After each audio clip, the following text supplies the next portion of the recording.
धर्मचक्रम जलंतम गच्छै आयासम पायानम लोयानम भूयानम ज्वेवा रणिवा रायंगनिवा वारणे बंधने मोहने खम्मने सबसत्ता अवराजो भावि स्वाहा। ओम एगे जी जैन धर्मस्तु मंगलम सिद्धान प्रेम सुरी गच्छन वेसु जानु वंदु यशो सुरीवरा भुवनैक भानु मागु कृपा तुमदनी गुरुदेव राजे देव धर्मजित सुरीवरा शिवराज में त्यागी तपस्वी उच्च संयमी तीर्थ प्रभावक उपकारी जगवल्लभ गुरु वंदन करता आत्म पामे गुण क्यारी।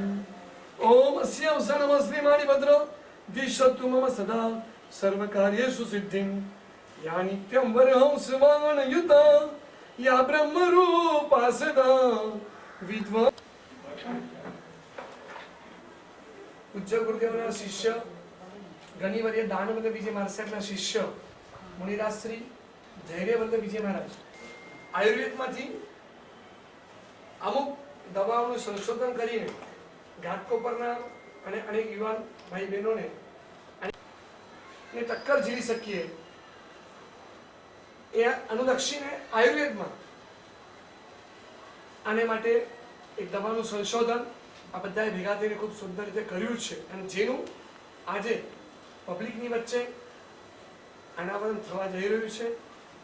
એ દવા કેવી બની, કઈ રીતે બની, શું એ બધી માહિતીઓ તમને અત્યારે આપવામાં આવશે અને ત્યારબાદ બોલાવેલા આમંત્રિત મહેમાનોના હસ્તે એનું ઉદ્ઘાટન કરવામાં આવશે। जगवल्लभ महाराज साहब के आशीर्वाद से परम पूज्य श्री धैर्य वल्लभ महाराज साहब और बाकी के तमाम महाराज साहब ने ये योजना की और ये प्रयास किया कि भारत के प्राचीन ग्रंथों में से बनाई हुई ये कुछ बताएं। प्रणाम गुरुदेव चरणों में कोटि कोटि नमन। आज हम लोग ये जो चीज़ से जूझ रहे हैं तभी हमें ऐसा विचार आता है कि हमें इम्यूनिटी बढ़ानी चाहिए, पर इन जनरल भी हमारी इम्यूनिटी अच्छी होनी चाहिए और हमारी इम्यूनिटी इतनी स्ट्रॉन्ग होनी चाहिए कि हम ये नॉर्मल जितने भी फ्लूज होते हैं उससे बच सकें। और इसी के लिए ये आयुर्वेद में ऐसी बहुत सारी प्रॉपर्टीज़ है, आयुर्वेद में बहुत सारी स्टडीज़ है जिससे पता चलता है कि नेचुरल लीफ या कोई रूट खाने से या कोई फूल खाने से, कोई पत्ता खाने से हमारी सेहत में बहुत फ़र्क आता है। तो इसीलिए धैर्य वल्लभ महाराज साहब ने एक बहुत ही हम भी वही जानने आए हैं इन डिटेल, लेकिन जो हमें बताया गया है कि उस दवाई से इम्यूनिटी सिस्टम बढ़ती है, हमारी इम्यूनिटी बूस्ट होती है। और अभी ये जो कोरोना महामारी चल रही है उसमें immunity is the major game. Immunity अगर हमारी स्ट्रॉन्ग नहीं होती है तो सबसे ज़्यादा वो लोग ही अफेक्टेड होते हैं।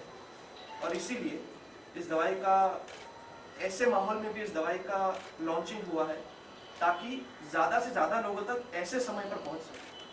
और ये सारा अच्छे काम के लिए हो रहा है, तो हम इसमें जुड़ सके, उसमें हम भगवान को धन्यवाद कहते हैं और गुरुदेव को धन्यवाद कहते हैं। Thank you. और आप सभी मेरे भाइयों बहनों को जय जिनेंद्र। सबसे पहले अभिनंदन भी करूँ और समाज की तरफ से इनका अभिनंदन और शुक्रिया करूँ कि इन्होंने इस महामारी के समय में आयुर्वेद जो आज हम भुला चुके थे, आज आयुर्वेद की दवाएं जल्दी से कोई विश्वास नहीं करता। पहले आएगा कि इसकी प्योरिटी क्या होगी, इसके स्पेसिफिकेशन क्या होंगे, ये काम करेगी या नहीं करेगी, जबकि पुराने समय में आयुर्वेद के अलावा हमारे पास कुछ भी नहीं था। लेकिन आज हमारी ही कला हमें वापस लोगों को मनवाने के लिए ये मेहनत करनी पड़ रही है। पर मैं सबसे पहले इन लोगों का अभिनंदन करूँगी और मेरे वल्लभ महाराज साहब का भी बहुत बहुत अभिनंदन करूँगी कि इस महामारी के समय में उन्होंने अपना जो पुराना वेद था उसमें से एक जड़ी बूटी हमारी इस महामारी में काम आए, इसके लिए कोशिश करी और सफल भी हुए और आज इस दवा का हम उद्घाटन करने जा रहे हैं। मैं दिल से सभी को शुभेच्छा देती हूँ और ये कामना करती हूँ कि इस महामारी के समय में जिस उद्देश्य से ये दवा निकाली गई है वो उद्देश्य उनका सफल हो, ये देश के ज़्यादा से ज़्यादा लोगों को इस दवा का असर हो। और मुझे लगता है कि अभी भी भारत जो सबसे कम हमारा आंकड़ा है चाहे वो मृत्यु आंक हो, चाहे वो संक्रमण का आंक हो, भारत में ये सबसे कम है। कुछ राजनीतिक निर्णय और कुछ लॉकडाउन और कुछ हमारी इम्यूनिटी, जो लोग बोलते हैं कि इंडियन लोगों की इम्यूनिटी वैसे ही बहुत स्ट्रॉन्ग रहती है, तो इसकी वजह से जो मृत्यु इतना कम है, मैं चाहती हूँ कि जल्दी ही हम 0-8 पे आ जाए, नॉर्मल लाइफ चालू कर पाए और जल्दी से जल्दी इस दवा के असर से सभी लोग ठीक हो, ऐसी मैं शुभकामना करती हूँ। फिर एक बार सभी को प्रणाम। भगवान जगवल्लभ श्री महाराज के आशीर्वाद से दवाई का तो मुझे कुछ नॉलेज नहीं था। पूज्यपाद गुरुदेव की सेवा में 8 साल से जुड़ा हुआ था और सेवा के कारण धीरे धीरे दवाई वगैरह का मैं संभालता था और इसमें रुचि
जैनम जयते जैनम जयते। निदान क्या कहेंगे आप, खास जो लॉन्च हुई दवाई है, खासतौर कोरोना के लिए लॉन्च हुई, क्या कहेंगे इस बारे में आप? देखिए, सबसे पहले तो मैं इससे बनाने के लिए जिन्होंने जो भी मेहनत की है, मैं सभी को बहुत बहुत अभिनंदन देना चाहूँगी और मेरी दिल से शुभेच्छा है कि जिस मंगल उद्देश्य से उन्होंने ये दवाई बनाई है, क्योंकि इस महामारी के समय में उनका उद्देश्य यही है कि हमारे लोगों को तकलीफ ना हो, हमारा जो मृत्यु का आंक बढ़ते जा रहा है वो कहीं ना कहीं रुक जाए और हमारे जो पेशेंट्स का भी आंकड़ा बढ़ता जा रहा है वो कहीं ना कहीं रुक जाए और इससे इम्यूनिटी पावर जो बढ़ने का इन्होंने इसमें प्रयत्न किया है। मैं भगवान से प्रार्थना जरूर करूंगी कि उनके इस प्रयत्न को सफलता मिले, इस दवाई का फ़ायदा हमारे देश से ज़्यादा लोगों तक पहुँचे और हमारा देश बहुत जल्द कोरोना मुक्त हो। कुछ आइडिया है मतलब किस तरह से क्या मार्केट में आएगी, बताएंगे आप खासतौर आप कैमल भी है किस तरह से? देखिए, ये मुझे लगता है कि ये जिन्होंने ये प्रोड्यूस किया है वो इसके प्रोडक्शन की प्रोसेस और मार्केट में लाने की प्रोसेस के बारे में बताए तो वो ज़्यादा अच्छा होगा, क्योंकि उनका ब्रेन चाइल्ड है तो उन्हें ही बताने दीजिए। लेकिन मैं फिर कहती हूँ कि मेरी बहुत दिल से शुभेच्छा है कि उनकी मंगल कामनाएं पूर्ण हो। जिस तरह से महामारी चली है, लॉकडाउन भी आज मेरे ख्याल से खत्म, चौथा शुरू होने वाला है, इस पर आपके क्या टेक है? चौथा होने वाला है, लॉकडाउन शुरू साथ चौथा होने वाला है, इस पर आप क्या कहेंगे? देखिए, मेरा पर्सनली ये मानना है कि हमें बहुत जल्दी, अब ये लॉकडाउन चौथा है तो हमारे माननीय प्रधानमंत्री ने ये इशारा दिया है कि ये चेंज होगा थोड़ा। इसका मतलब है कि हमें अब कोरोना के साथ हमारी रूटीन लाइफ जीनी होगी, क्योंकि बहुत जल्दी, बहुत नज़दीक भविष्य में हमें कोरोना ख़त्म होता दिखाई नहीं देता। हमें शायद 2 महीने में ये सीख तो मिल गई है कि हमें सोशल डिस्टेंसिंग रखना चाहिए, अपने आप को सेफ रखना चाहिए, बहुत ज़्यादा भीड़ वाली जगह पे जाना टालना चाहिए और मुझे लगता है कि 2 महीने में इतने सारे त्यौहार गए, जिस सादगी से हमने वो त्यौहार मनाए, मुझे लगता है कि आगे उसी तरह से हम कंटिन्यू भी करें। सरकार के बारे में क्या कहना आपका? सरकार मतलब सक्षम रही? सक्षम मैं मानती हूँ सरकार सक्षम रही। देखिए, बार बार अगर कोई कहता है कि ये चेंज हुआ तो ये संक्रमण पहली बार आया है, हम इसके लिए बिल्कुल तैयार नहीं थे। जैसे पहली बार आया, जैसे जैसे उसके फीचर्स हमें मालूम पड़ते गए, उस तरह से हमें हमारे निर्णय चेंज करने पड़े और मुझे लगता है कि सभी सरकारों ने, सभी राज्य सरकार ने और हमारी केंद्र सरकार ने इसके लिए बहुत अच्छे प्रयत्न किए और उसमें बहुत अच्छी सफलता मिली। जब हम पश्चिम के देशों को देखते हैं तो उनके मरणांक और उनके संक्रमण के आंकड़ों को देखते हुए हमारे देश में ये बहुत कम है, हमारी बस्ती के अनुपात में तो ये बहुत ही ज़्यादा कम है और शायद हम बहुत अच्छी तरह सक्सेस हुए हैं समय पर लॉकडाउन, समय पर बाकी सब निर्णय लेने की वजह से। मुझे लगता है कि भारत देश के जितना बहुत अच्छा जो हमने परफॉर्मेंस दिया है उतना शायद ही किसी और देश ने दिया हो। अच्छा, मजदूरों की बात करें हम, चलो अब तो ट्रेन शुरू हो चुकी है, आपने ट्रेन शुरू की हमने सुना है राजस्थान के लिए जी ये जो हुआ अब हुआ है, देरी हुई है लगता है? जी हाँ, मेरी ये तो बिल्कुल लग रहा है कि देरी हुई। मुझे लगता है कि लॉकडाउन के पहले अगर मजदूरों को उनके घर जाने दे दिया होता, अगर ये अनाउंस कर दिया होता कि अब लॉकडाउन होने जा रहा है, जिसे भी अपने अपने घर जाना है वो चले जाए और व्यवस्था करके दी होती, तब शायद ये बेटर होता, वो अपने अपने घरों में होते। दूसरा, अगर राज्य सरकार ने ये निर्णय अभी लिया है कि वो अपने घरों में जा सकते हैं तो उनकी व्यवस्था पूर्णतः करना चाहिए था। अब होता क्या है, राज्य सरकार और केंद्र सरकार और दो राज्यों की सरकार में तालमेल नहीं होने की वजह से मजदूरों के साथ जो हादसे हो रहे हैं, मजदूरों के साथ जो हैरानगतियाँ हो रही है, आप टीवी में देखते हैं कि उन्हें बॉर्डर पे रोका जा रहा है, उन्हें खाने नहीं मिल रहा है, छोटे छोटे बच्चों के साथ, इतने बोझे के साथ हमारा मजदूर भाई पूरे परिवार के साथ 1200-1500 किलोमीटर पैदल चला जा रहा है, वो भी इतनी भीषण गर्मी में। ये एक बहुत बड़ी विपदा उनके सर पे है और मुझे लगता है कि इसके लिए सभी सरकारों ने, सभी राज्य सरकार और केंद्र सरकार ने मिलके उनको जल्दी से जल्दी राहत कैसे मिले इस बारे में सोचना चाहिए। हालांकि हमारी कुछ श्रमिक ट्रेनें शुरू हुई है, उसके लिए मैं सभी को धन्यवाद दूंगी, लेकिन आज भी कुछ राज्य ऐसे हैं कि जहां से हमें अनुमति नहीं दी जाती। उस राज्य के मजदूर वर्ग बहुत ज़्यादा परेशान हैं, उनकी और राज्य सरकार और केंद्र सरकार ध्यान दे, ऐसी मेरी दिल से इच्छा है। क्या अपील करना चाहोगे लोगों से? मैं लोगों से कहूँगी कि संयम रखें, धैर्य रखें। मैं मजदूर भाइयों से भी कहूँगी कि आप जहाँ हैं वहाँ धैर्य के साथ रहे। आज नहीं तो कल आपको अपनी मजदूरी, अपनी रोजगारी मिलना शुरू हो जाएगी। अगर आप इसी तरह से 1500 किलोमीटर पैदल जाते हैं तो शायद आपके लिए कोई ना कोई विपदा आगे आके खड़ी हो सकती है, क्योंकि हमने सुना औरंगाबाद का हादसा, आगे भी रास्ते में जो मजदूरों के साथ हो रहा है वो हादसे भी बहुत दुखदायक है। तो धैर्य रखें और हमारे देश की पूरे प्रजा से मैं ये कहना चाहूँगी कि अब हमें सीखना ये है कि हम कोरोना के साथ, उसे साथ में लेते हुए कैसे जिए, क्योंकि अभी हम ये मेंटालिटी अगर रखते हैं कि लॉकडाउन ख़त्म यानी सब नॉर्मल हो गया, तो ऐसी बात नहीं है। कोरोना ख़त्म नहीं हुआ। लॉकडाउन के पीरियड में हमने ये सीखा है कि हम अपने आप को इस कोरोना संक्रमण से कैसे बचाएं। हमारे यहाँ कंपनियाँ ऐसी दवाइयाँ कर रही हैं, दूसरी हर्बल दवाइयाँ, होम्योपैथी दवाइयाँ, बहुत सारी दवाइयों का इजाद हुआ है। और मुझे लगता है कि परसों ट्रंप जी ने भी हमारे संबोधन में ये कहा था कि भारत देश और अमेरिका देश मिलके वैक्सीन तैयार करने की दिशा में भी आगे बढ़ रहा है। पर जब तक ये वैक्सीन, जब तक हमें एग्जैक्ट कोई दवाइयाँ इसके बारे में नहीं मिलती, मुझे लगता है कि लोगों ने बहुत संयम रखना चाहिए, बहुत संयम के साथ जीना चाहिए। जो सादगी से आज हम जी रहे हैं, मोदी जी ने एक मंत्र दिया था कि हमने अभी, क्योंकि बाहर से कुछ नहीं मिल रहा है, हमने सब चीज़ें, अपनी लोकल चीज़ें खरीदी और लोकल चीज़ों से काम किया। तो इसी तरह से आत्मनिर्भर और स्वावलंबन में हम, भारत देश का यही एक पॉइंट है जो हमें कोरोना से बहुत अच्छी लड़त देने के लिए आगे आ सकते हैं हम। तो सभी को कहूँगी, संयम रखें, धैर्य रखें, अपने आप को बचाए रखें। कोरोना ख़त्म नहीं है, कोरोना के साथ अपने आप को बचाते हुए जीना सीखें। Thank you ma'am. हल्का सा पीछे। सर बताएंगे इस दवाई के बारे में, किस तरह से ये लड़ेगी, किस तरह से काम आएगा और कैसे आपने सोचा कि एक मुनि हो आप और ये दवाई के बारे में सोचा कैसे, किस तरह से? सबसे पहले तो वड़ा प्रधान जी का जो सेकंड लेक्चर था लॉकडाउन के लिए, उस समय में वड़ा प्रधान जी ने सभी युवा वर्ग को प्रतिबद्ध किया था, कहा था कि कुछ ऐसा, सब टैलेंटेड है तो कुछ ऐसा निकालिए कि जिससे ये महामारी से हम लोग बच सकें। ये दवाई तभी इच्छा करके मैं, मेरे पास रेफरेंस पड़े थे, मैंने वो रेफरेंस वगैरह निकाले और देखा, ढूंढा तो काफ़ी ऐसी चीज़ें मिली कि जो ये महामारी से बचा सकती है। ये दवाई के अंदर हम लोग ने जो आयुष, मैंने कहा कि आयुष मंत्रालय को हमने कहा, तो उन्होंने जो हमें ऑनलाइन में जो भेजा, उसके ऊपर हमने 1500 लोगों ने जो ये अलग अलग रेट से, यानी दवाई के लिए जिन्होंने अप्रूवल रखा था, वो सबका स्टडी करके उसमें से तद्दन अलग ये दवाई के अंदर आपको विटामिन सी, जिंक और इम्यूनिटी बूस्टर और साथ में ही आपको ये बुखार, सर्दी, खांसी और जो कोई भी महामारी के लक्षण है वो सबको ये दूर करता है, यानी उससे बचाता है। और ये रिसर्च सेंटर वगैरह में भी गई थी, वहाँ पे भी पास हो गई। और फिर इसका रिस्पांस हमने पहले ऐसे ही ट्राई किया तो काफ़ी हमें 50 लोगों ने जो जिनको दिया था आजू बाजू के, तो उन्होंने जो इसका सेवन किया उसके बाद उनको पॉजिटिव लगा कि नहीं इससे काफ़ी फ़र्क है। तो फिर इसको और हमने आगे बढ़ाया और आगे बढ़ते बढ़ते ये दवाई आज यहाँ तक के पहुँची है। तो कुछ इसका प्राइस वगैरह चेक रखा कि कितना प्राइस होगा, क्या होगा और कहाँ कहाँ मिलेगी, कैसे उपलब्ध होगी? एक्चुअली तो ये मैक्सोल कंपनी अहमदाबाद की है, इन्होंने ये पूरी दवाई बनवाई है और साथ में ही हम तो खाली इसका यानी हमने शोध करके उनको दिया।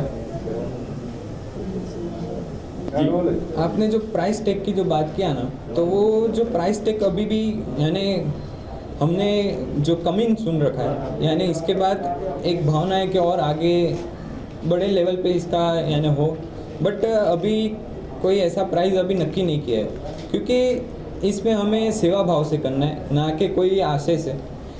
और साथ में ये दवाई के लिए जो कुछ भी काफ़ी लोग का यानी योगदान रहा, विठल भाई है, फिर हमारे महावीर भाई जो पीए गुजरात चेयरमैन के पीए, साथ में ही जिगर भाई, ये सबका योगदान रहा और उसके कारण ये दवाई यहाँ तक के पहुँची है।